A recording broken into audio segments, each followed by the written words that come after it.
আমদানি নির্ভরতা কমাতে নবায়নযোগ্য জ্বালানির ব্যবহার বাড়ানোর উপর জোর দিচ্ছে সরকার। সোমবার ঢাকা রিপোর্টার্স ইউনিটিতে নাগরিক সংলাপে অংশ নিয়ে কথা বলেন বিদ্যুৎ, জ্বালানি ও খনিজ সম্পদ মন্ত্রী ইকবাল হাসান মাহমুদ। গ্যাসের নতুন উৎস অনুসন্ধানের কথাও জানিয়েছেন তিনি।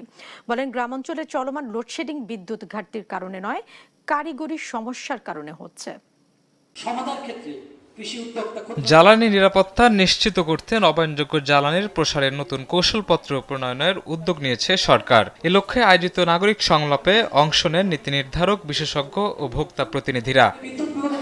ভোক্তা অধিকার সংগঠন ক্যাব বলছে, জনস্বার্থ প্রাধান্য দিয়ে ভোক্তা অধিকার স্বচ্ছতা ও মান নিয়ন্ত্রণ নিশ্চিত করতে হবে। কোনো আবেদন করার অধিকার ভোক্তার নেই। জ্বালানি সুবিধা নিশ্চিত করার লক্ষ্যে এই অধিকার ভোক্তাকে দিতে হবে। সংলাপে বিদ্যুৎ ও জ্বালানি মন্ত্রী ইকবাল হাসান মাহমুদ জানান, আমদানি নির্ভরতা কমাতে নবায়নযোগ্য উৎসের ব্যবহার বাড়ানোর গুরুত্ব দিচ্ছে সরকার। পাশাপাশি শিল্প উৎপাদন সচল রাখতে গ্যাসের নতুন উৎস খুঁজে সংযোগ বাড়ানোর উদ্যোগ নেওয়া হচ্ছে।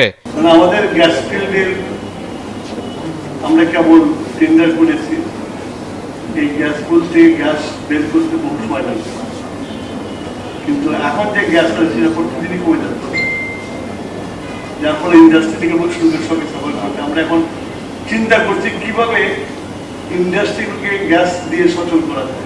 অন্য কোনো উপায় আছে কিনা সেটা আমরা খুঁজে বেড়াচ্ছি। এদিকে গ্রামাঞ্চলে যে লোডশেডিং হচ্ছে তা বিদ্যুৎ ঘাটতির জন্য নয়, হচ্ছে কারিগরি ত্রুটির জন্য, জানান মন্ত্রী। শতভাগ বিদ্যুতায়ন করতে যে অপরিকল্পিত যে লাইনগুলো করেছি, যখন আমরা লোডটা বেশি দিতে যাই ওই লাইনগুলো ট্রিপ করে ওইসব গ্রামে বিদ্যুৎ চলে যায়। কথা বলছেন টেকনিক্যাল যেটা চলে যাবে, এটা ট্রু।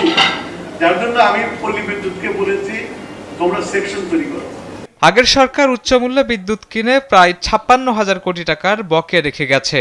এ কারণে খাতটি এখনো চাপের মধ্যে রয়েছে, বললেন মন্ত্রী। শাহিনুল ইসলাম সাগর, দেশ টিভি, ঢাকা।